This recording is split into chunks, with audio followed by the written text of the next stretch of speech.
I would like to call today's meeting Tuesday, March 12, 2013, Rossmoor Community Service District Board meeting. This is called to order. Director Coletta? Here. Director Casey? Here. Director Kahlert? Here. Director Rips? Here. President Maynard? Here. Let's all stand for the Pledge of Allegiance.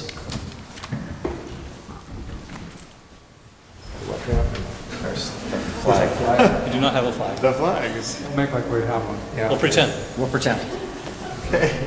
I pledge allegiance to the flag of the United States of America and to the republic for which it stands, one nation, under God, indivisible, with liberty and justice for all.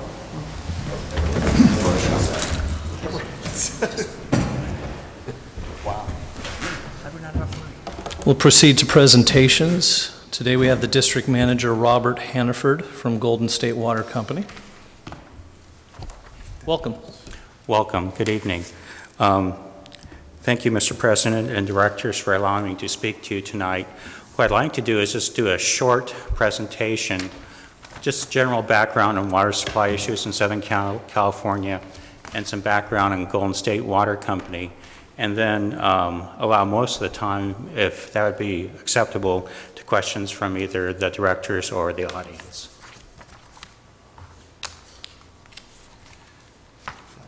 For this presentation. So Golden State Water Company is a public service corporation regulated by the California Public Utilities Commission. So very similar to the gas company or Southern California Edison, but we deal only in potable water. We don't provide any other services. So that's our main focus on all of our operations. The other thing to note is we have been serving customers in California since 1929, and we've also been listed on the New York Stock Exchange since 1929.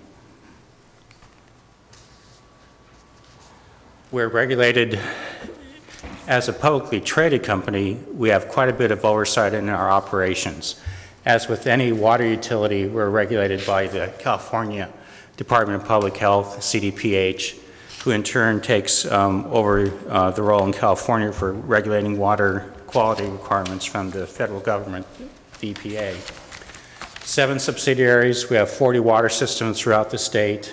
We have 1 electric system up in Bear Valley, and we serve a little over 1 million people in the state of California. We're located in 10 counties in California, all the way up from Lake County and Clear Lake down to Imperial County and Calipatria. So we're fairly diverse throughout the state with our operations. I mentioned we have over 1 million customers that we serve, a little less than 3,000 miles of pipeline. Again, about a little over 250,000 service connections, 23,000 fire hydrants, over 256 wells, 405 booster pump stations. So quite a bit of infrastructure that we maintain and operate in the state of California. This is just a general map, and a lot of you may already know this, but we get our source of water really from 3 places. What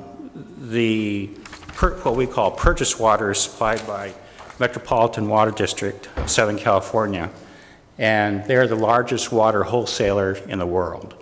They provide water from 2 main sources, the State Water Project with the intake pump stations just out of Tracy, which draws water primarily from the Sacramento River and through the Delta into the California Aqueduct. And then we also have the CRA, the Colorado River Aqueduct, which provides water from the Colorado River and is brought over into storage reservoirs in Southern California.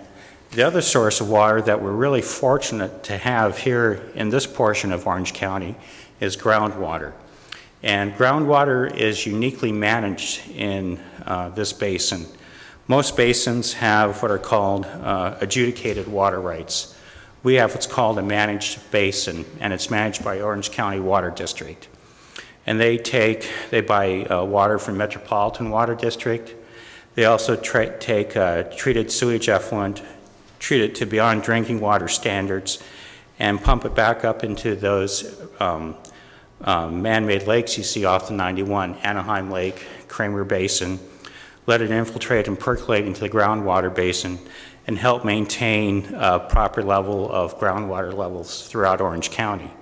So we're very fortunate to have this managed basin here in Orange County. As you go further south in Orange County, you don't have the availability of that groundwater supply. And this is important because even though Met is a very robust wholesaler, they're very experienced, they're still dependent upon the state of California, who operates the California aqueduct. They themselves operate the Colorado River aqueduct. So if any of those two supplies were to be interrupted, we still have the ability to supply potable water through our groundwater wells. And in fact, we've done a stress test on our system. This past 3 months, we've floated what we call our West Orange County system. That includes Rossmoor, Cypress, Los Alamitos, Stanton, entirely on our groundwater system, and have not been using MET, just to see the capability of our system. Even though we have these large infrastructure projects, there are issues with them. And again, another reason to be self-sufficient with our groundwater supplies. I've gone to some presentations where there's a lot of discussion about the Delta and a lot of concern. We'll talk about some of the species, but due to that, there's a lot of restrictions on the state aqueduct and its ability to deliver water to California. There's curtailments because of biological decisions rendered by the federal government that have reduced Met's ability to purchase and pump water to Southern California. And some of the balancing act that takes place in the Delta, I mentioned you have the environment with the biological decisions with the various fish species, the smelt, the salmon, the steelhead. You have farming interests, you have cities, and you have recreation, all competing in this one nexus in the Delta. On the other hand, what we have on the Colorado River, not so much a delta issue, if you will, but just a hydrologic issue.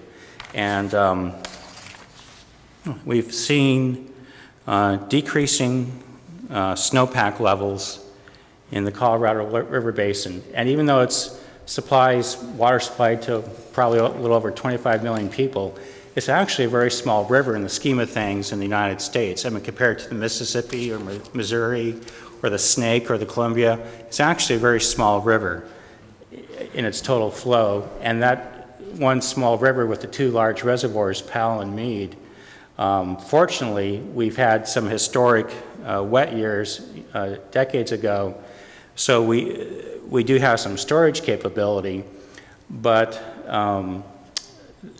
the reservoirs continue to decline overall in their level. If you've ever been driven by, you can see the large bathtub rings, the white rings along Lake Mead, and get some idea of how full that reservoir was at one time. And I remember, I think it was 81 or 82, we had extremely wet winter. They actually did spill Lake Mead and went through the large glory hole spillways. Pretty spectacular, but that's been decades ago. So the lakes, both reservoirs continue to decline slightly in elevation. I mean, they're seasonal, of course, but that's also of concern. And another reason we value our groundwater assets so much. How is our water treated? With the groundwater quality in this portion of Orange County is fairly good overall. Typically our treatment, we will do some treatment of iron and manganese, which just precipitates out and that improves the water quality. And of course we disinfect our water with sodium hypochlorite, a liquid solution. We don't use chlorine gas anymore. And just to give you some idea, this slide's kind of interesting because you wonder, well, how do we compare to other areas? And These are rough estimates, but I think order of magnitude, they give a pretty good idea. Gallons per capita per day, GPCD. And people may not realize it, but you can go all the way from a high of 95 gallons, excuse me, a low of 95 gallons per person per day, all the way up in Fresno County to 354. So, over 3 times as much. LA County is towards, with Department of Water and Power, and it's fairly similar for Rossmoor too. We're sort of at the lower end. About 151 gallons per day. Is the Fix a Leak week? It's March 18th. March 18th. Is that slide on here? No, it's not. Oh, I'm sorry. But it is on the website. Right. And the reason I wanted, and that's our 24/7, 365 customer service number. If there's ever an issue, call that. We have on-call operators, 24/7. If something needs to be taken care of, we'll take care of it. And I did want to mention that GPCD number because EPA has sponsored Fix a Leak Week. And excuse me, and it's also on our website, gswater.com. But people don't realize, what's the last thing you do before you go on a trip? You may use the bathroom. So if the toilet flapper stays open, you can go through, one toilet can easily produce 50,000 gallons of water a month, wasting through the water meter and into the sewer system. And it's not very noticeable. I mean, you may not even hear it. And that's why this Fix a Leak Week is so important. The easiest way to check for that is 2 ways. Excuse me. One is we have dye kits, or you can even just use food color, a drop of food color in the water tank. And if any water is leaking by the flapper in the toilet, it'll show up in the toilet bowl. So that's a very easy way to check. The other way you can check is if you have everything, I'm sorry I didn't bring one, I'll send you a picture of one. If you have, you want to check and see, well, is something leaking in my house? You can turn everything off that you think should be turned off. And if you go out to the meter box, which is typically out in back of the curb, if you pull off the meter box lid, you'll see a water meter, and there's a cap. You open the cap, and excuse me, there's what I call a small telltale. It's a small triangle or a very small circle, and that'll show movement of any water, even if the registers on the meter are not moving. So those are 2 things homeowners can do just to make sure they don't have any leaks on their property and, incurring unnecessary water use that they really shouldn't have to. So that was the end of my presentation. I'd be happy to answer any questions, but I guess the 3 big things to leave with. We have very good groundwater supplies in Orange County. We have a 24/7 customer service number. And Fix a Leak Week is on our website, gswater.com. I have a quick question. Sure. Recently, I had a resident inquire about where does the water company's responsibility end and where does the property owner's responsibility begin when it comes to a damaged pipe? And I was just wondering if you could briefly explain that. Right. Because we're regulated by the PUC, they give us certain rules and regulations. One of them, I think I emailed to you, Rule 16. Mm-hmm. Excuse me, that's, if you will, our charter, our orders of rule by the PUC. And typically, our responsibility goes up to the meter. Beyond the meter, from the meter to the house, is the responsibility of the homeowner. So, and again, in commercial, it might be, if there's some, I mean, I can refer to you, we can take a look if there's a commercial application. But for residential, that's typically the area responsibilities. Thank you. A question?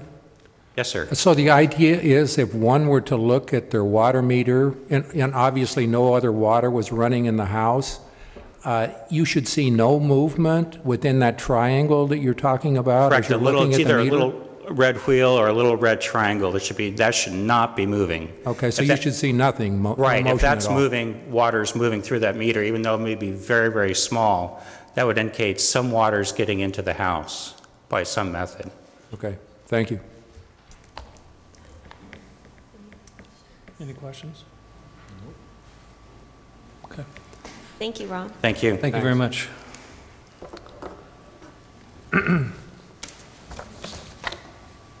we have any additions to the agenda? I do not believe we do.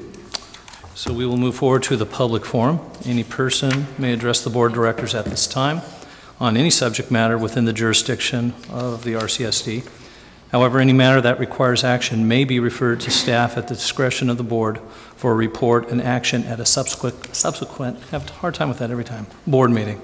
So we'll open it up for a public forum. Okay, go ahead. Please state your name when you're up here and where you're from. No problem. Good evening. My name is Victor Parker. I live at just a couple blocks over here, 3231 Kempton Drive in Rossmoor. I'm a homeowner. Lived in Rossmoor for, I think, just about 3 years, a little more than 3 years. And I'm here, and I've corresponded with the general manager, Chris, in regard to a parking problem on, well, I live on Kempton, Upper Kempton, but it's also affecting Mainway, Woodstock, and I'm not sure how Tucker. I'm not sure how far it goes. And it's a pretty recent phenomenon, in case you're not aware of this. I mean, I've been told from people who've lived there for years and years it ebbs and flows, but it apparently what happened is the shops at Rossmoor stopped allowing the condominium buildings on Montecito, the residents there, to park in their parking lots. And I think it has a lot to do with liability issues and them just not wanting them to park there. Well, what happens is these condo buildings, and the one that I noticed the most because I watched them walk into the building is Rossmoor Park condos, and they don't have enough adequate parking for their residents. So because of that, and basically what that means is that could be no parking available, or there's 4 people living in a condo and there's only 2 spots, et cetera, et cetera.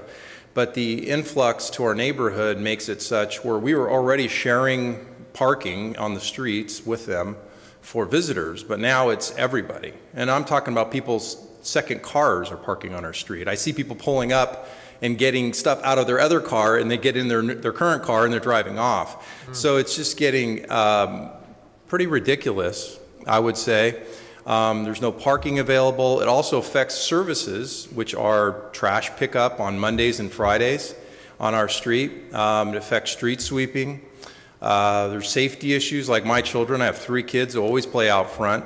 And when you have cars parked all along there, the visibility gets cut down. They can't see kids playing, balls going out in the street, so forth and so on. So I've just come here today to ask for the support of the Community Services District, whether that means that, I mean, at the minimum, I'm trying to see maybe the general manager or this board could at least write a letter putting on notice that condo building, and that would be the one I'm concerned with, is Rossmoor Park Owners Association. I know that that's just a start, but there has to be a global solution found. And I would say I've talked to Seal Beach, I've talked to the shops at Rossmoor, I've talked to CSD, and I can't imagine others I've talked to. Some of my neighbors have talked to the Rossmoor Homeowners Association. And I would have to say that Chris Montana, I just met her tonight for the first time, is the only one that has cared, okay? The only one. So everybody's pointing fingers, looking different ways and saying, it's not my problem, but we have to come up with a global solution. And I'm just hoping that, you know, the Community Services District can lend a helping hand to the homeowners here in Rossmoor. So that's all I have. Okay. Thank you. Yeah. Thank you. Thank you.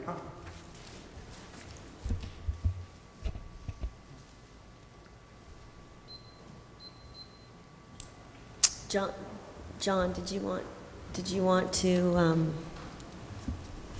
okay, an update? You're here to fix the parking problem?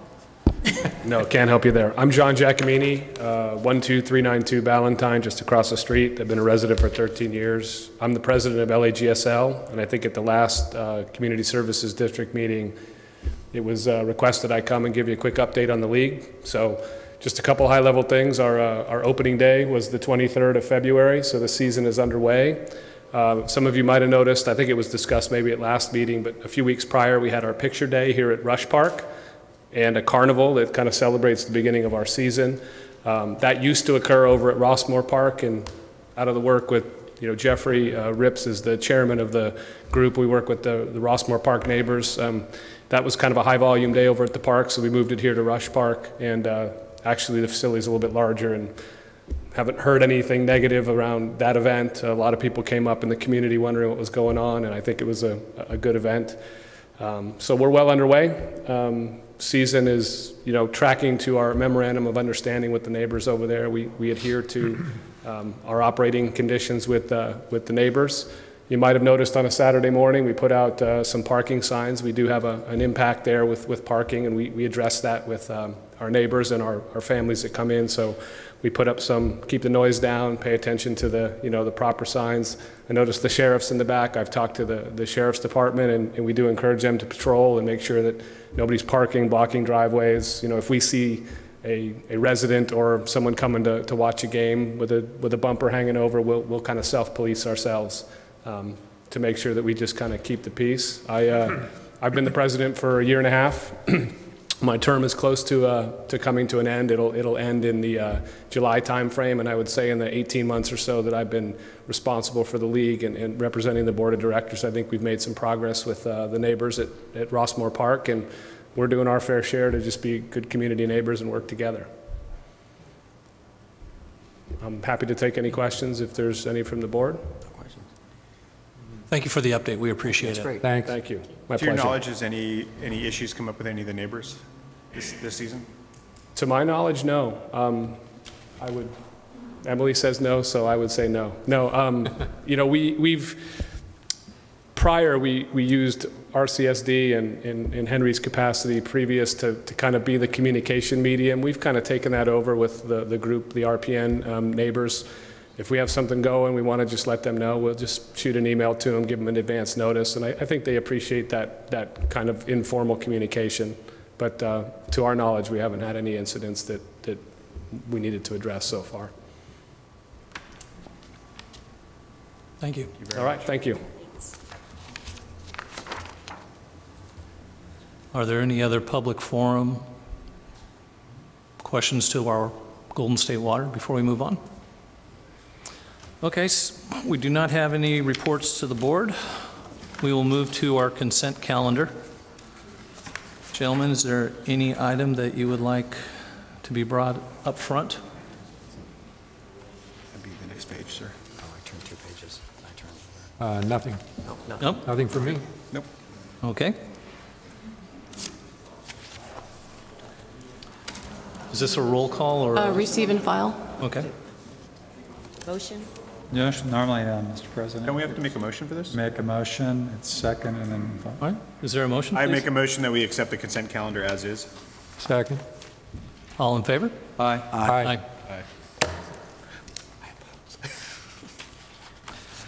Okay, no more public hearing. Let's go to item G1, resolution number 1303-1201. Okay. Mr. President, members of the board, a claim has been filed against the district in the amount of $11,038.82. Our insurer, SDRMA, has recommended that we formally reject this by resolution. I recommend that the board resolve to do so by roll call vote. Are there any discussions, gentlemen? Okay, roll call, please. Director Coletta? Aye. Director Casey? Aye. Director Kaler? Aye. Director Rips? Aye. President Maynard? Aye. We'll move to resolution number 1303-1202. A claim has been filed against the district in the amount of $2,500. Again, our insurer, SDRMA, has reviewed and has recommended that we formally reject by resolution. I recommend that the board resolve to do so by roll call vote. Okay, let's have a roll call. Director Coletta? Aye. Director Casey? Aye. Director Kaler? Aye. Director Rips? Aye. President Coletta? I'm sorry, President Maynard? Aye. Old habits die hard. Yeah. Okay, let's jump to H, our regular calendar for today. She wants him back. Up first, we have adoption of FY 213-214 budget calendar. Mr. President and members of the board, policy number 3020, budget preparation, adoption, and revision, requires that the board adopt a budget calendar prepared by the general manager each month of every fiscal year. Attachment 1 provides such calendar. I recommend that members adopt by board action. By roll call vote. A roll call? Oh, no, I'm sorry. I'll make a motion By that we action, adopt the board budget action, calendar sorry. as proposed. I second. Okay, all in favor? Aye. Aye. Any opposed? Okay. Let's go to H2, first reading of paperless agenda program policy. Okay. Mr. President and members of the board, as you may recall, at last month's meeting, the board approved the adjustment to the budget, which included the purchase of iPads as well as a storage safe. The board also recommended for staff to draft an iPad policy to be brought back for presentation and review. Attachment 1 is such draft. The draft has been reviewed by myself as well as staff and legal counsel. This is considered the first reading of the policy. After further review and consideration, to be brought back to next month's meeting for a second reading and possible board action to adopt. Okay. Gentlemen, is there any discussion you'd like to have on this issue? No, I read the policy. It's a good combination of other districts' policies and governmental agencies. I don't see anything that is questionable or objectionable moving forward, so. That looks very sound to me also. Any other questions? I just had one question. In this policy, there's using district versus personal. Does the personal have to have the same platform, the same requirements if someone uses their personal compared to a district-owned device? We sort of tailored this particular policy to just address the district-owned devices. Okay. We'd like to, at a later date, create a policy for, the personal devices. Yeah. It would be probably simpler Yeah. Okay. that way. My only question, maybe an addendum to this, would be piggybacking on President Maynard's thought, is that if it's a privately owned tablet or device, how is data going to get onto that device? How is it going to be accessed? Because that solely addresses district-owned devices, but not what if somebody has their own, whatever it's called. How do you get the agenda onto that device? I didn't see any language to that effect. So, After last month's meeting, it seemed that there wasn't much of interest on behalf of the board to bring their own iPad. Good, actually. And that was one of the reasons also that we agreed to remove it, and it was also on the advice of legal counsel. But if an interest does develop, and for someone bringing their own iPad as an alternative, then we would definitely draft a separate policy for that. well, I would just the main thought for that would be not we're just not drafting policy or laws for this board, but for future boards. So we want to think ahead of schedule, and somebody may have their own when the next elections come up, and we wouldn't want to have to at that time address it. Might as well cover all of our bases now. Good point. Yeah, because on your second paragraph of policy number, or recommend policy 5025, it says, policy authorized the provision of iPad. It is understood that some board members may also opt to use his or her own electronic device in the performance of official duties. The fact that it's in here, I think we either go one way or the other. It does say usage guidelines for such circumstances shall be contained in a separate policy. There you go. Thank you. Okay, any other questions? I actually thought that we had talked about not having that as an option, that it was only going to be district issued. I agree, it's just if That's it why was... I'm confused why it's even the here, because I language is thought in that there. that was our, that we had discussed that it was only going to be district issued, that was a cleaner way to do this. And so I guess that was my one question, is about that. Why is that even? Well, for example, if someone's at home and they're on their personal computer and they wanted to access the district website and view the agenda from the website, I was kind of trying to... How is that different from a community member doing that? That's public records. That's not the same as That's what we're true. talking about Well, here. the password, there would be some security levels associated to that access, right? There'd be a username, password, a key, something along those lines. But It'd be a whole different that's a policy. different policy than using Right. the tablet. I guess I would have to concur with Mr. Rips. He's correctly dissected the issues. I don't think we should muddle what one does at home from their personal computer or their pad or what device they may use to access the district website, to even pull down an agenda. We're no different than any other individual. And if that were the scrutiny that were applied, that we would be under a differential scrutiny than the nominal person. I don't think that's fair.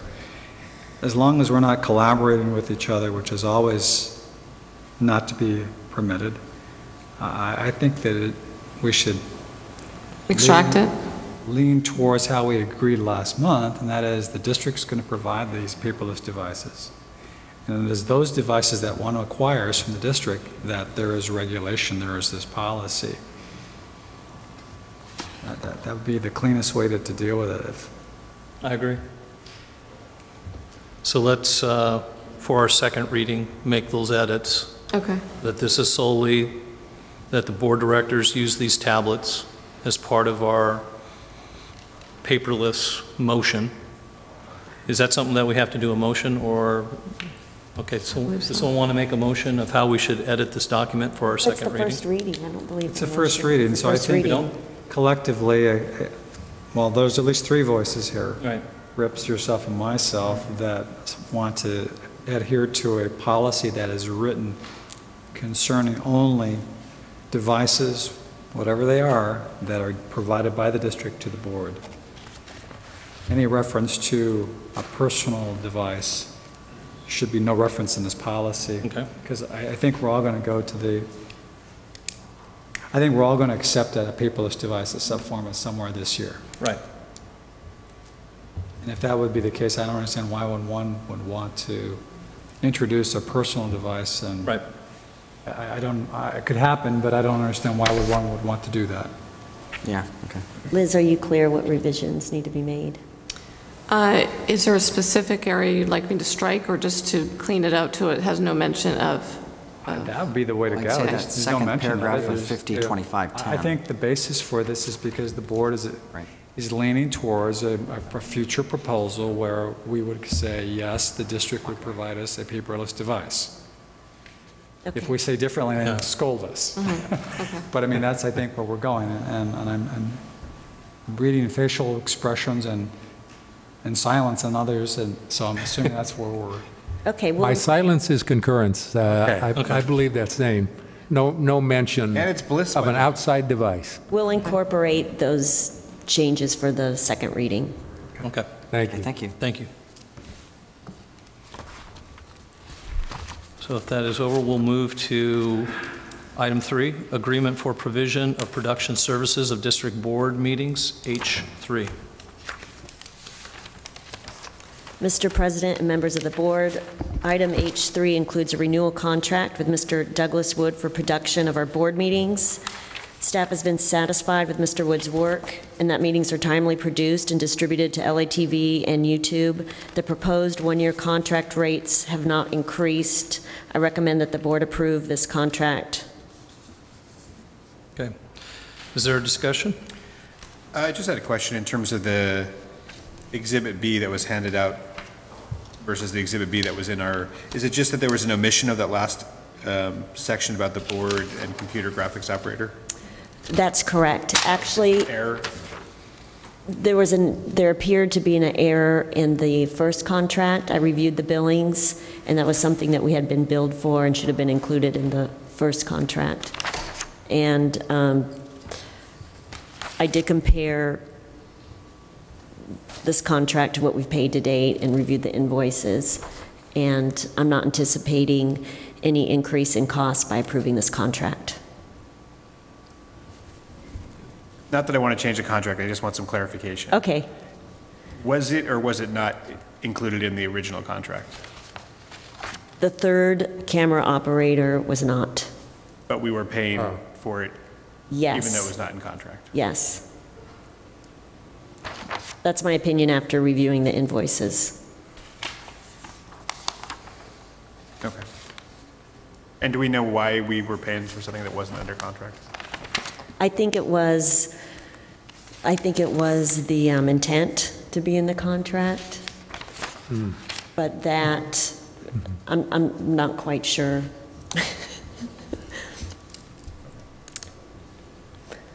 But the invoices were paid, and actually, the costs incurred were less than the contract, because these are based on estimates of hours, and the hours actually billed were less.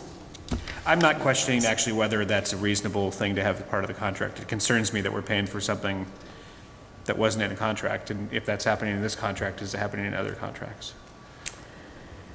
I'll do my best to investigate paid billings or invoiced billings to contracts. Fair enough. Any other questions or comments? Nothing else. Is there a motion?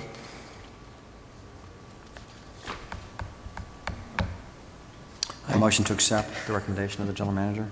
Second? That's with the revised March 2/13 compensation B plan, correct? Correct. Is there a second, guys? I'll second. Okay. All in favor, say aye. Aye. Aye. Any opposed? Okay, let's move to H4, authorizing general manager to enter in a co-sponsor agreement with Shakespeare by the Sea. Okay, Mr. President, members of the board, this item would authorize me to enter into a co-sponsorship agreement on behalf of the district with Shakespeare by the Sea, in which the district would be responsible for the cost of county permits not to exceed an amount of $3,000. This production has been in Rossmoor for the last 4 years and seems popular with the residents, and I recommend that the board approve this agreement. And also, Emily is available here as well. She has more background on the event, and she's here to answer any questions you may have. The question I have is, do we have an idea how much less than $3,000 the permits might cost? Have we investigated that information? Since preparing this report, I did receive a quote from the Orange County Fire Authority, which was kind of originally why we budgeted $3,000, was because the stage that is going to be brought in and built on site is what is going to require a building permit, which is costly, and that has to go through OCFA. And OCFA just emailed me last week stating that the max would be $239 for our permit from OCFA. That $239. Yeah. Okay. I still do not have an exact number from Orange County because I need to get authority from the board before I can proceed with filling out the permit application, and then we'd have a better indication of the cost depending on the scope of the event. But since the last board meeting, Orange County Permitting Department did inform me that costs were going to be a lot less than they originally quoted. So, and additionally, Shakespeare did say they could contribute financially somewhat. Emily, you've baited me now. You have some idea what the County of Orange will cost us in the form of a permit fee. What do you think that might be? There was a range, but it seemed, let's see, I have the email here. Looks like around $500, and that would be per day. Per day. Okay, so $1,000 for 2 days. Yeah, and then there's an on-site inspection as well. This is worst case scenario would be the $239. That would just be a one-time permit, Okay. the $239. That wouldn't be for each day. Right. So there's a one fixed fee with the Orange County Fire Authority. There's a per day fee with the County of Orange Planning and Development. There's an inspection fee.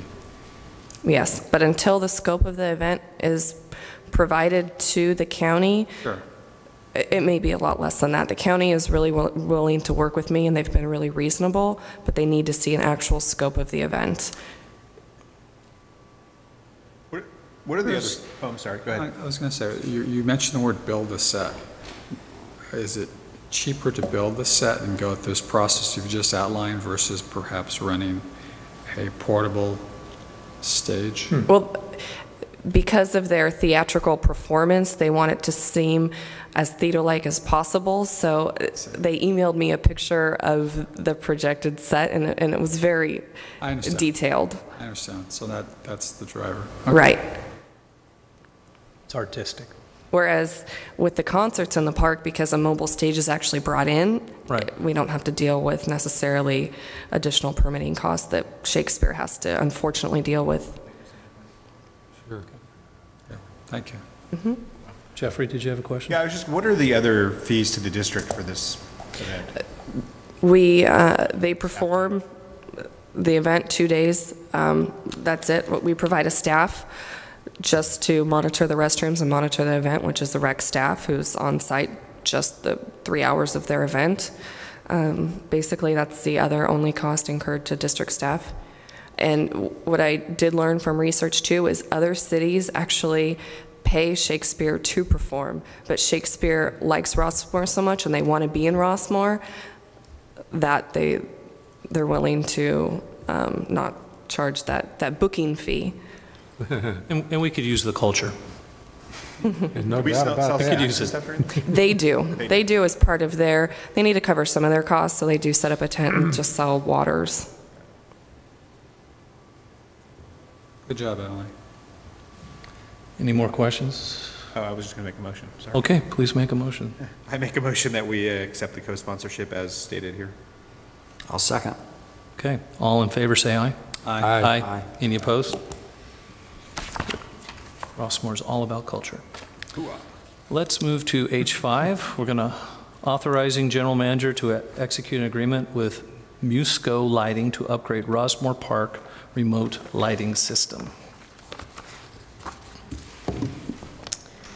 Mr. President, member of the board, this agenda item is to enter into the contract with Musco Lighting to upgrade the Rossmoor Park lighting system. It's for an amount of $8,700. An amount of $8,500 was included in the approved CIP budget as amended at last month's meeting. This lighting upgrade is needed due to the inability to find replacement parts for the existing lighting system, and the upgrade would eliminate the current dial-up function and use cellular technology to access the lighting system remotely. So I recommend that the board approve this contract. I have a question on attachment 3 on the last page. And that attachment was dated on January 10th, so it's now a couple months old. And it was like under the section that says additional information, it says recreation staff is awaiting an additional quote in addition to what we got from Musso. Is that, we still waiting for that, or do we have information? No. Do you want to explain? Me to answer that? Go ahead. That report that you're referring to, the additional information, was provided to the CIP committee. Yep. And that at that time, this was all kind of new, and a representative from Musco had not been on site yet to determine the fees. So I wanted to make sure that somebody from that company had been on site and quoted us the correct price, which is why it's now $8,700 instead of the $8,500. And that attachment was really provided just to show the history of the project and to show that it was presented to the CIP committee. Yeah, absolutely. I was just looking for additional clarification, and now I've received it. Any other questions, gentlemen? Nope. I have one question. Looking at their lighting, we got zones 1 through 7. Do we have 7 zones and we're just only using 5, so there's growth potential in case more lighting is required? Or are we only getting 5 zones? There's at least 17. They're on the current system right now. Okay. So they could utilize, So other it's a zones system, can be tapped it's an in. investment that will adapt for future if we needed more lightings to control it, correct? Mm-hmm. Okay, that's all I needed to know. Is there a motion? And I want some clarification. You asked, said there's 7 zones, and you said there's 17? There's at least 17. There's a current box there. They would tap into what's already there. We're only They're called. replacing the 7, is that? No, I'm confused. Oh, so what's currently there, there's 7, not all of them are used. So there's only about,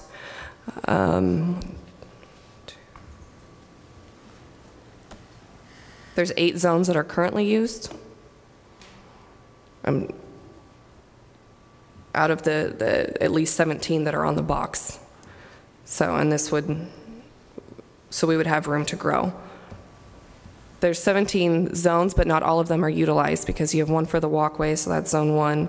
You have one for the walkway, that's zone 2. So there's a capability to add more zones in the future, which is what the box currently has, but we don't utilize all of them.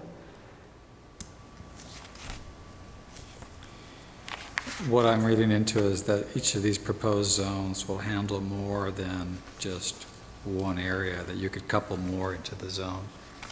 That's what I'm reading into it. Is that what we want to buy? Do we want this global sort of approach of zones, or do we want the discreteness of separating them out as we have in the old system? It's going to be the same system. It's just a different way of setting the lights, basically.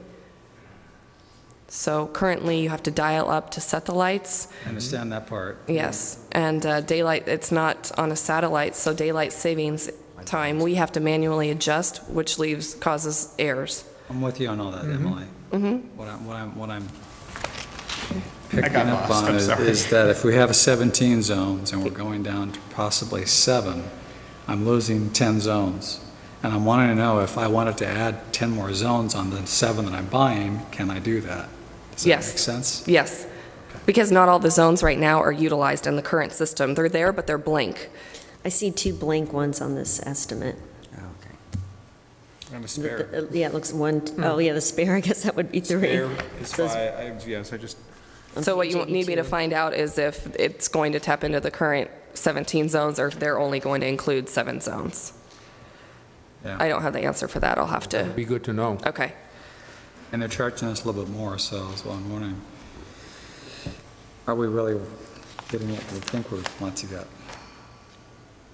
I understand the remoteness, the technology aspect from remote adjustments, but Would we have a need for 17 zones? Currently, no. I don't know, that's something you folks would have to educate us on.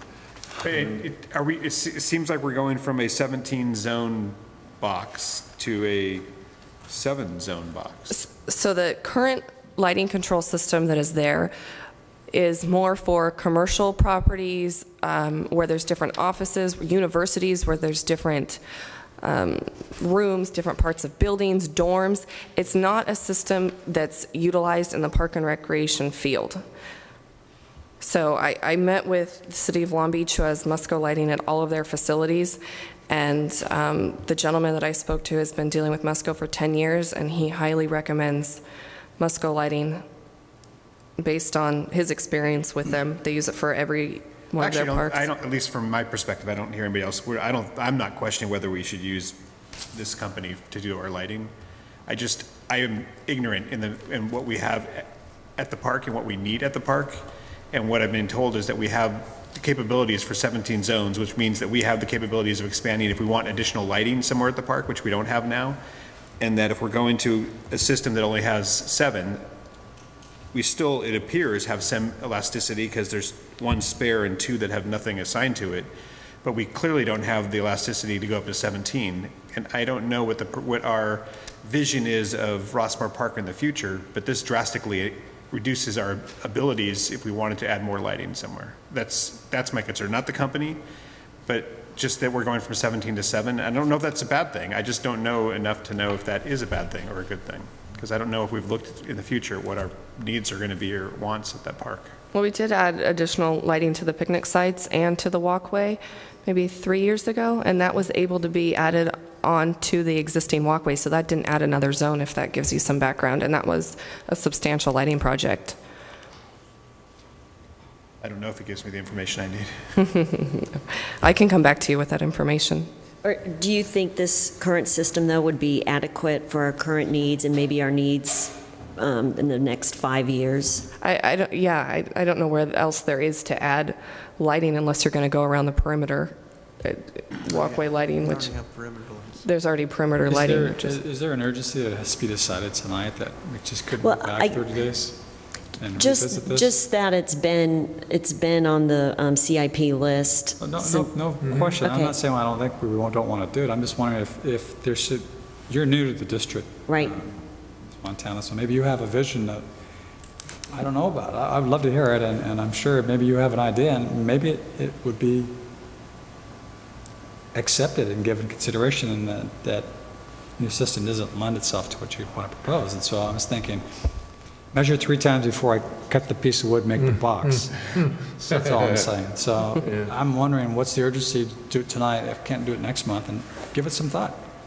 Get together there and give us more information. It's not a no, it's just, Okay. think about it. Yeah, I don't think there's at least I'm not hearing any question that we want this project. I just want to make sure we're doing it correctly for our future growth, Okay. if there is potential. So I guess we need a motion to table it till next month. Okay. Would it help if I provided pictures of the current system for you all to see? Would that help? I don't know Yeah. Okay. the answer to that question. I think that, you know, I don't know what our expandability right now, with the 17 zones. I don't really know what that means. I don't know what going to 7 zones with this means. Yeah, I'm not in that lighting business, right. so I don't have that And information. neither am I. So maybe we get them to come, maybe Musco comes to our next meeting and makes a presentation. Okay. Or comes to CIP and makes a presentation, something.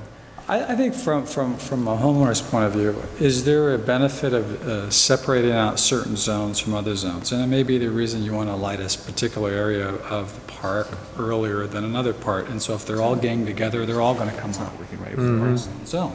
Kind of like your sprinkler system, you know, some plants want more water, some want a little less. So you can't gang them all together because they're all going to get the same amount at the same time. So the question becomes, who's going to make that determination? I don't know what's going to be there in the future. I don't know what you guys have in mind for the future, you know. You know, it's just something to think about before we run down the hill. It is. I'm from the old-fashioned horsepower. 17 is better than 7. Right. 400 horsepower is better than 300. So, you know, Do you know- so it's just more of educating us of what do we really need? Yeah. What are the pros? What are the cons? Again, going from a 17 zone to only a 7 zone. So we're just asking you to educate us. And if you have to bring in this company to help, we would appreciate that as well. Again, We'll it's fly not him in about the from budget. Iowa. It's not about the budget. We want to modernize, we want to do it, but we also want to do it right. And as he said, you measure 3 times before you cut. Another consideration, too, is just what the estimated life is on the new lighting system. There's a 10-year warranty. Okay, so then that would kind of give us something else to look at, like, okay, what are our plans for the next 10 years? You know, are we going to need the 17 zones within a 10-year time frame? Okay, I'll come back to you guys next month with more info. Well, actually, is there a motion Do we need to make a motion? To table it. to table it? It's just, you just table. Okay, so we don't need a vote? There we go. Thank you, Emily. Mr. President, there is a hand in the back. I don't know if you want to. Okay, let's go to item number 6, authorize general manager to execute an agreement with Marina Security Gate and Ironworks to install new Montecito Center security gate. This is H6. Mr. President and members of the board, this item is to authorize the execution of the agreement with Marina Security Gate and Ironworks. The existing gate was installed over 20 years ago, and it is currently operating only due to the fact that our park superintendent has fabricated parts on his own to keep it in service. It's something that the staff agrees needs to be replaced, and I recommend that the board approve. Okay. Before going into discussion and questions, I'm going to allow public forum on this. And then we'll resume, and then we'll bring it back to the board. You gotta talk about something. I'm back and digressing slightly. I think the current lighting system has... Oh, David, I'm sorry. This is specific to this topic. Okay, got it. Okay. I read the proposal for the new gate. I'm not opposed to upgrading it. You know, if it's breaking down, people need to use the facility. I'm all for upgrading it. Two things in the contract concern me. Number one, on page 2 of the contract, where the marina assumes no responsibility or liability for damage to water pipes, gas lines, or electrical conduits. I think as a general or a electrical contractor, they should have due diligence, and we should not accept that clause. Secondly, a little bit further up, it says, note, supreme weather conditions, I better put my glasses on, such as salt or heat and water can cause damage to painted metal. I don't think Rossmoor has extreme weather or salt and heat and water, number one. Secondly, so that gives them an out to have no warranty on a painted gate, and a gate like that, if it's done properly, should be powder coated, not painted. Because I'm maybe being pessimistic. When they have an out like that with no warranty for paint, they can put thin primer on it, they can put thin paint. 6 months down the road, it's rusting around the welds or anywhere else. They're going to say, well, you signed the contract. That's all I have. Thank you. Thank you. Thank you. So, gentlemen, let's open it back up for discussion. Unless there's any other public who would like to discuss this before we move on. So be it. Gentlemen. I would have to agree with the gentleman that it should be powder coated. There's a service called Olympic Wrought Iron over here on Cerritos by the high school that does excellent work, and they won't sell you anything unless you agree not to have it powder coated, because they know that the elements are going to rust wrought iron. So it's an extra fee, but it's a good investment. You don't get the rust and the peeling and the issues such as this big disclaimer on this contract, and I think that's something that should be investigated. If you want to go with this company, fine, but at least get studied on what powder coating does and why it's a good investment as a base before you paint. I'm smiling because I'm going through this. I had to throw away our pool basketball court that I got for Father's Day just 2 years ago because parts were falling, and the pool guy says, well, you should have had that powder coated. So I'm actually aware of what water damage can do to metal that's not powder coated. We're only 5 miles from the ocean, so it's not foreign to the imagination what wrought iron can degrade to here. True. I've got a question regarding the selection of Marina Security Gate and Ironworks. You list a range of quotes from $8,000 to $9,050, and it seems like the district is recommending the highest possible quote. Right. I'm just curious as to why. The reason being that this quote includes the addition of a fire department operated switch for emergency override, and the other didn't. And the other one did not.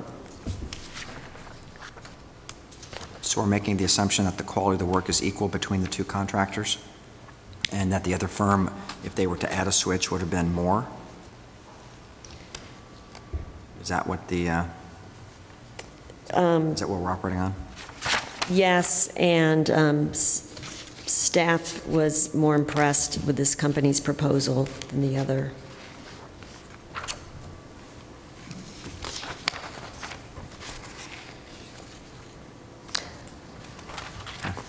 What is a Knox KS2 fire department operated switch? Actually, I could have staff look into that in more detail.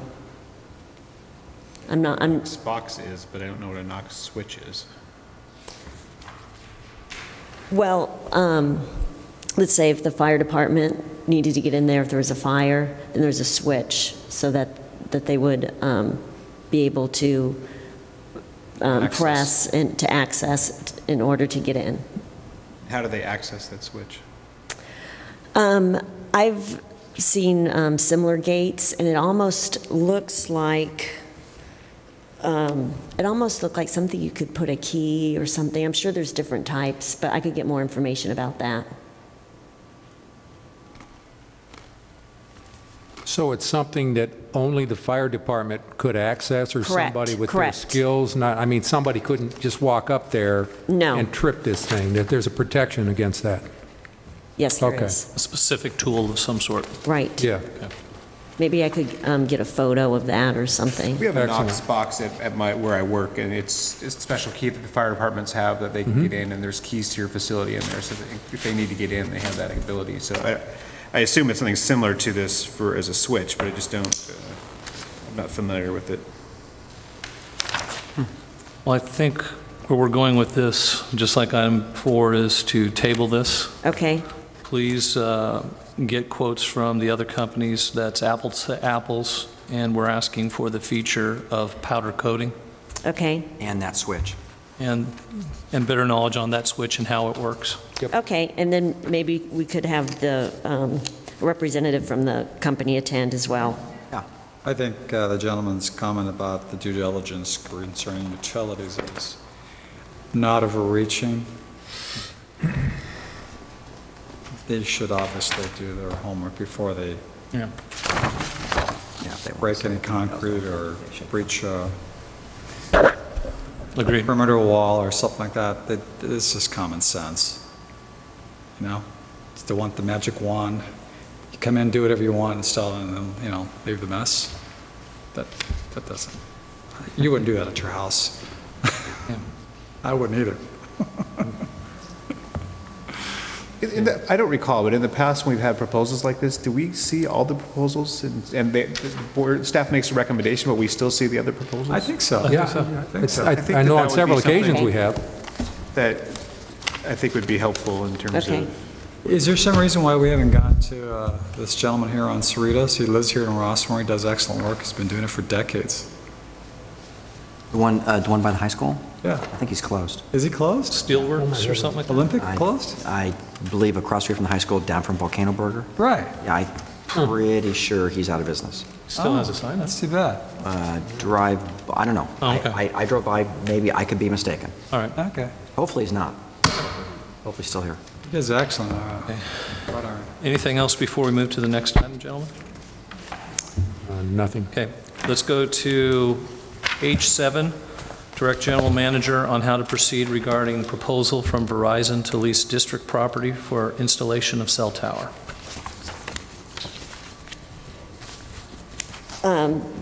During the last month, I received both a letter and a telephone call from a gentleman from Core Development Services as an authorized representative of Verizon Wireless. And he wanted to know if we would be interested in leasing a 20-foot by 20-foot space in Rush Park for the installation of a cell tower. And I told him that wasn't my decision to make, but that I would bring it to the board's attention. And attached is the proposal. Also, I did ask him to give me some type of estimate. I know, as Mr. Rob Hanford discussed, we do have a high water table here in Rossmoor, and I also inquired about how deep would they dig. Just in my experience, I know it's quite an extensive depth. And he said 20, 25 feet, but they would have they would have their engineers look at it before any deal was reached. So I brought this to your attention to discuss and possibly take an action, either to get more information or to direct me of what you'd like to, how you would like to respond to this proposal. So the original request that was received by a phone call was on the February 22nd of 2012, so it's been over a year ago? 2013. Oh, whoopsie. Oh, so that's really not 2012? No, it's not. No, that's a typo. Sorry about that. I got the impression we've been tabling this for a year. And No, now it's that's coming to the 2013. It was just daylight. this month. It was just this month. And the proposed monthly rent was $1,359. Personally, I think there's probably a lot of questions we can come up right here, right now, to you, who wouldn't have the answers. I think I personally am open for him to come and make a presentation to us that's detailed of where does he want this? Is it on top of a building? Is it in the alleyways? Or, you know, where I think he should come and actually do a PowerPoint and tell us about everything possible. And then as we have questions, we have the right person to ask them of. So I'm open to having him come in here and make a presentation and be opened up to a line of questioning that my colleagues and I might have. Yeah, because short of that, I think we just have to turn it down flatly because there's so many issues and questions about it. And maybe so Right. many other sites that should or could be considered.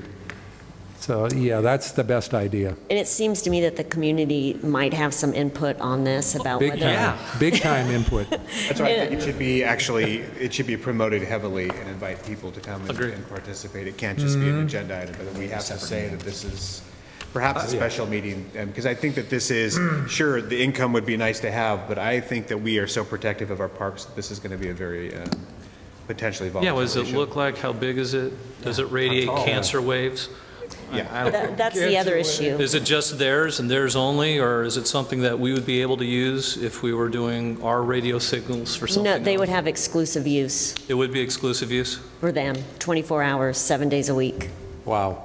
So Montana, you're aware that there's new cell towers adjacent to the fire station as you go over the bridge towards Seal Beach on the west side. Are you aware of that? There's 2 cell towers recently installed? No, I wasn't. Do you know if I they were just noticed that Verizon or, This weekend as a result of receiving the agenda material. interesting? And it stands out appropriately as they should in a nice area away from Rossmoor. And I'm sure their cell tower reception really aids to the community of Los Alamitos, Seal Beach, and Rossmoor, College Park East and College Park West. I don't see a need to have any towers in Rossmoor. I don't have any phone interruption on my cell phone, my Berry, or my wife's service. She has a Droid. We don't have anything interrupted. I just couldn't justify taking $1,500 or $15,000 a month to allow a company to install a tower in the community. There's just no other basis for it. You know, there's plenty of other areas adjacent to the riverbed that are void of homes, and a border area between Rossmoor and Long Beach where they could probably get it for a song, the dirt to install their tower. I was wondering why they want to come to Rossmoor. After talking to him and reading some of his emails, I think as a contractor to Verizon, it's mainly his job to find as many possible locations that he can to present to them. And in general, they look at parks. And so we were just happened to be on the list. Well, the one down the street's probably about 1.25 miles at best. I need a cell tower in Rossmoor at the park. I'm summarily against it. The board can listen to it, I'll be open-minded. I'm actually in your corner, actually, and I'm not, I mean, I understand there might be a need not to vote on this tonight, but. No, but I'm just saying. I'm a no, so I don't know if there's. No, what I'm saying is I don't want to send the wrong signal and send them here thinking that there's hope, because I frankly know how the Southern California Gas Company proposal was received. I know how the Verizon hubs were received and what efforts that Sean Wilson and myself and the balance of the previous board went through to reduce The hubs. Yeah. to what they are today and the number. Well, my main question is when they say a communications facility at a 20 by 20 pad and an antenna, is the antenna 2 feet tall? Oh, no. Is it 20? Is it 150? I mean, there's no mention of that. It's just a nebulous antenna, and that's, if they want to do that, they need to come here and they need to speak to us and speak to my personal opinion. I'm not really trending positive on this until I hear from them and I get a lot of community input. Yeah. Yeah, I'd have to be swayed heavily by the community. So Well, that's where I am on that issue. I believe that I like Jeffrey's original idea of having them come, having the public hear it. I could tell you a few years ago I was with Verizon. I worked from my home on many days, and I was dropping so many calls to the point where I left for AT&T. There might be parts of the community that actually might want this. And so I think in fairness... I've had Verizon for years and I've never had an issue, so it's... Well, I had serious issues, I don't and think everyone that's- thought I was golfing all the time when I wasn't, so... Well, maybe you should. And I'm not saying I'm for it one way or the other, but I do feel that, again, this is a community. We all don't share the same opinion. Some, just like the freeway project, some people might want toll lanes, some people might not, but I still think that he's reached out to us. I think it should be a community meeting, like you said, so everyone could air their opinion instead of just putting up a wall for this company, because there might be some residents who actually might like this. Fair enough. So, Fair enough. Okay. There's somebody that wants to come to the Actually, podium sure. with a question? One of us. Hello, I'm Cheryl Williamson. I'm a neighbor in Rossmoor for 11 years now. I think all of your remarks about the pending proposal for the Verizon tower are significant. And I think when you do the evaluation, you should keep it in mind with the proposed gas service company tower. My professional experience has been that the Verizon tower, a cell tower, is going to be about 3 times the size of what the gas service company is proposing. So that would be considered huge compared to what the gas service company is proposing. So when Verizon comes to make their proposal, I hope we have the data at the same time to compare what the gas company is proposing, just to keep the two in perspective. That's all. Thank you. Yeah, thank you. That would be nice to have both at the same time. If possible. I don't know if that's possible, but Actually, just since I am new, do you recall when the gas company was out here? 6 months ago. Yeah, approximately. Henry? It's been at least 4 months since they've made a presentation to you, and they basically were attempting to secure a site on a public right-of-way next to residential property. I went out with them and looked at the proposed site and told them this is a non-starter. People are going to be looking at this right out their front door, and so we surveyed the area within the 500-foot circle that they needed to place that tower in. And we did find one location that was not in front of anybody's homes. And it's right almost catty corner from Hopkinson Grammar School. They were supposed to come back in the next meeting with a proposal for your consideration, and we haven't heard from them since. Okay. And this is a different type of tower. This was a 35-foot antenna tower, which is very slim and very not anything like a cell tower, which can be very obtrusive. Where would that be? Where was near Hopkinson? If you're familiar with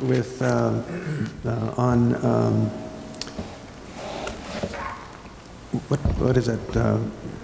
The park. Yeah, I think it's Gertrude. It was right around the corner from the mini park from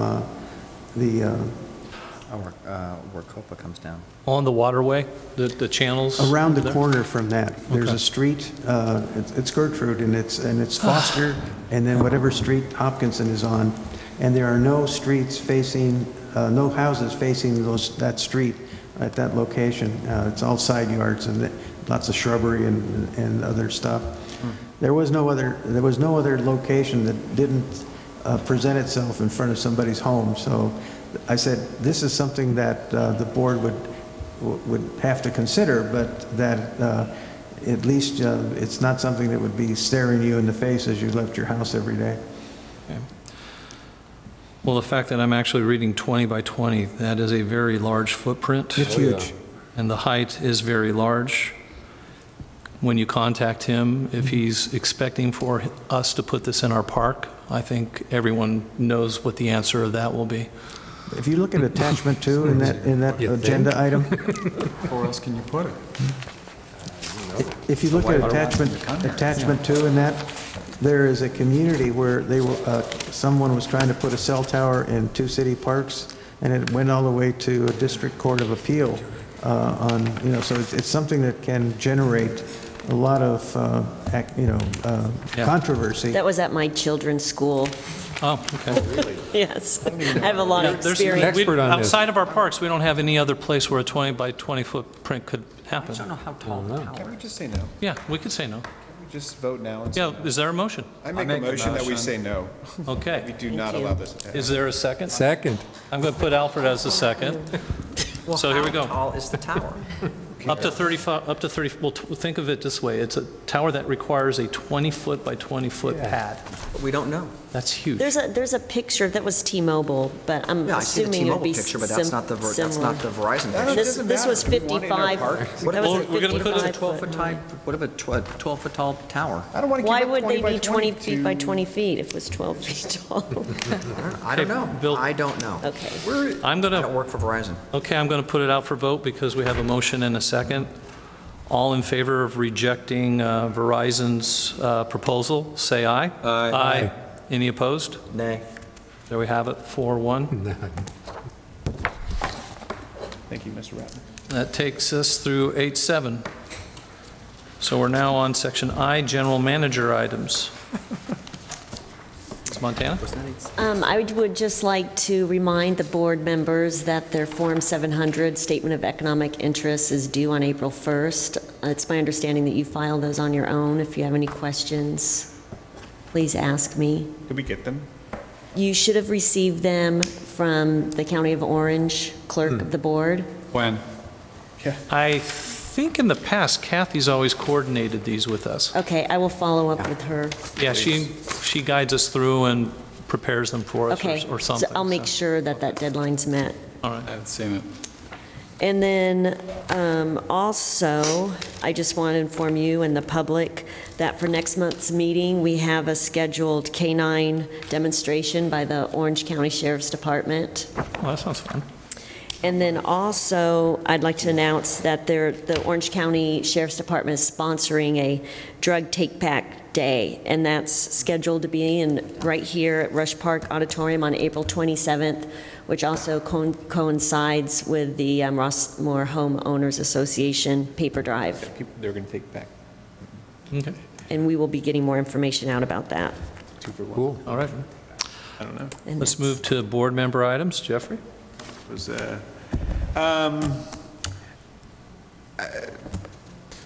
I know this is discussed way before I got onto the board, but there's the shopping center across the street where the Ralph's and Target is, and there's an exit and entry from Tiger Tail that does not allow Rossmoor residents to enter into that shopping center, nor can you actually leave that shopping center and go back into Tiger Tail. And I know that there were probably reasons for that. St. Cloud. You mean St. Cloud. Excuse me, St. Cloud, thank you. Yeah, I personally live on that end of the Rossmoor, and it's incredibly inconvenient that I have to kind of go around to try to get back home when I go shopping there, and I do shop there quite often at a lot of those stores. So I don't know if it's Seal Beach that we have to reach out to or who we have to reach out to, but if we could reach out to somebody to have a conversation about changing that entry and exit way. To go straight. Yeah, so I can go home and leave my track and go into the shopping center and spend money there. And then after I spend money there, I can actually go home. It just... Okay, I'll look into it and try and find out why it was set up that way to begin with. That's all I got. I'm going to stop there while I'm ahead. Very good job. Bill? I'm going to second exactly what Director Ripp said. It's always been a baffling scenario to me why I either have to turn right or left, but I cannot go straight. It congests traffic Spend my over money by at their place. the recently put in and out. It's odd. So And I it's don't- St. Cloud, It's St. Cloud and Los Alamitos Boulevard. okay. You go from St. Cloud, there's Technically Seal Beach Boulevard. CVS. Okay. Right, that is. Yeah, it's CVS. Yeah. It's a four-way stop. It would be so easy for them to put a separate line saying to go straight. I agree. Instead of having you turn right or left. I don't understand. I think it would help traffic flow. about that tomorrow. Lessen congestion, but.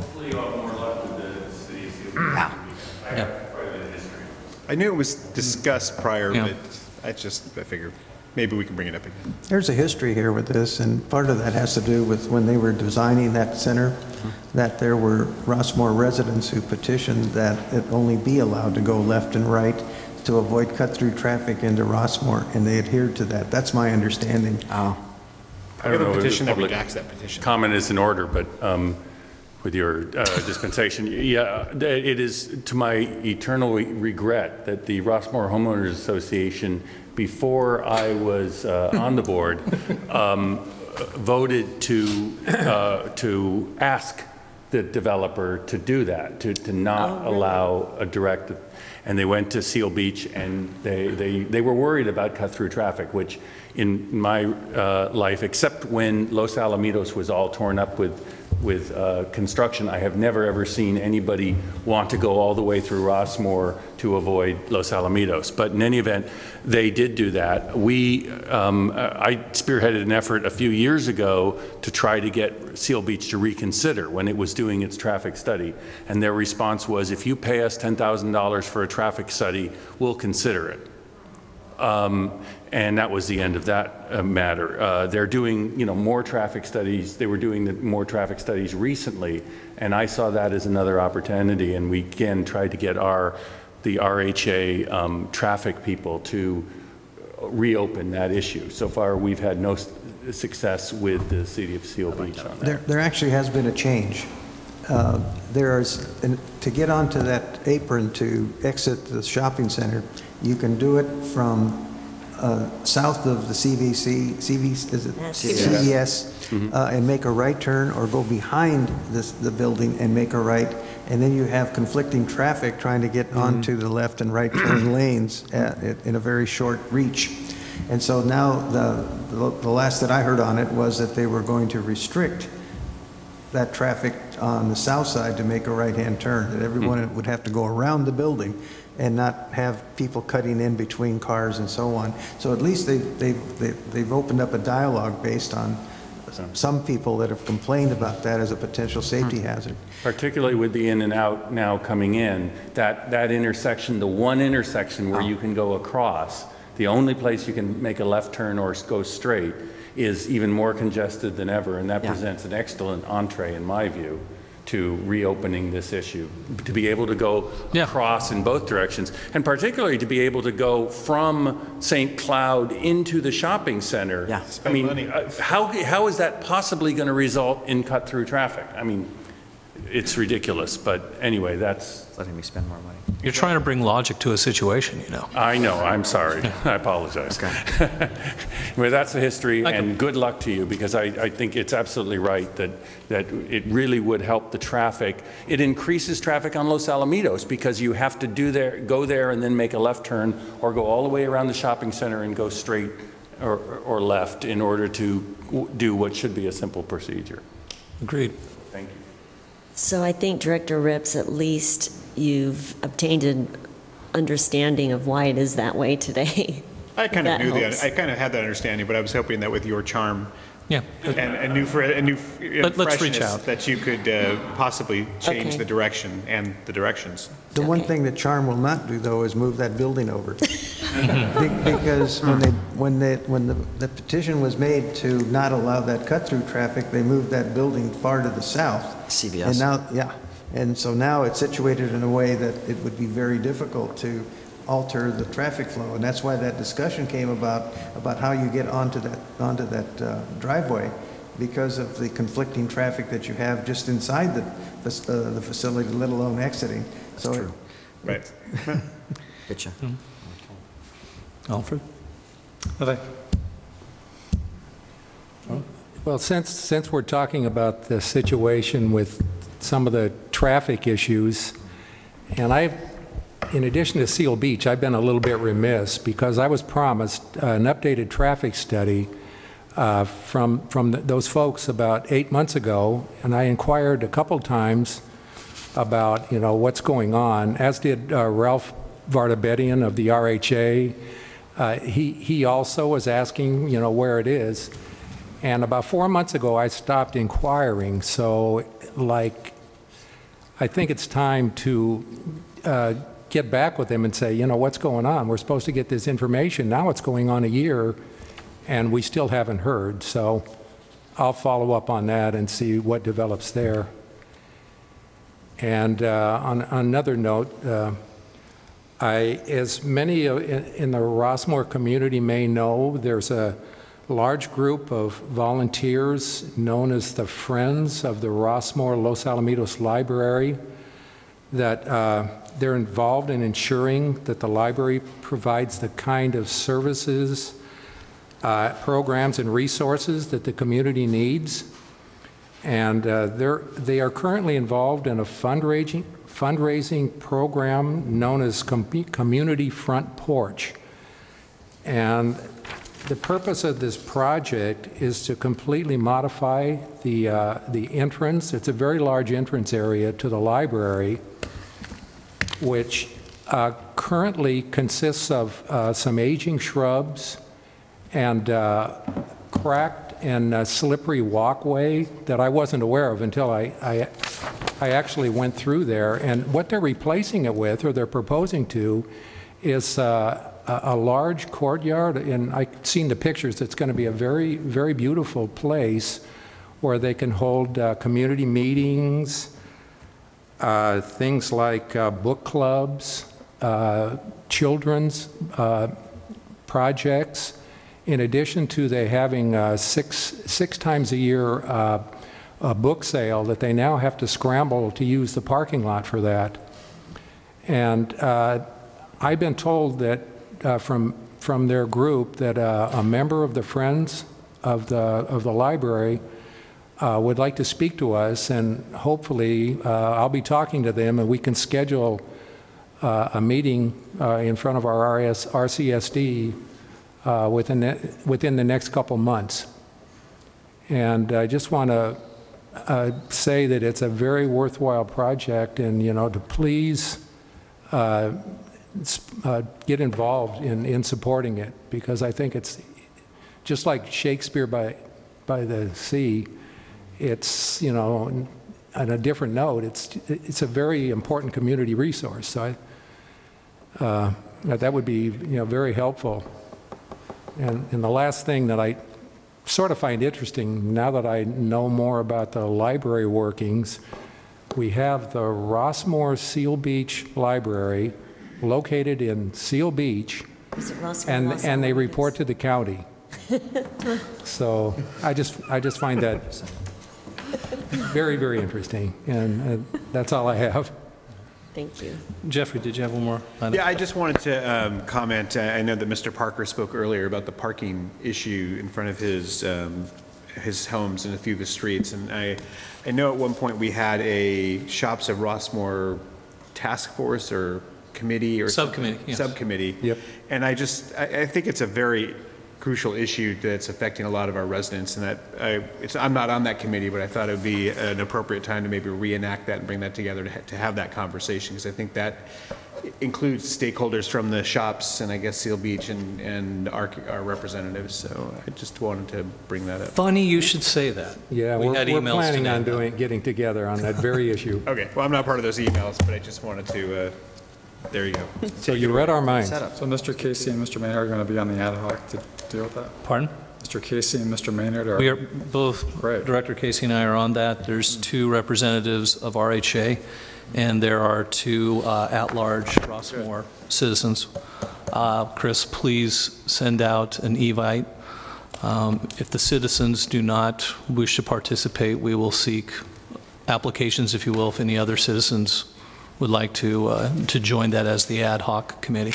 I'm sure Mr. Parker would like to. So, yeah, actually, he's a great candidate, the person who was here. Is that something wherein the group would meet like at 6 o'clock prior to our next board meeting, so it could be televised and there could be some meaningful input? I suppose that's possible. It could be. It all depends on schedules. So,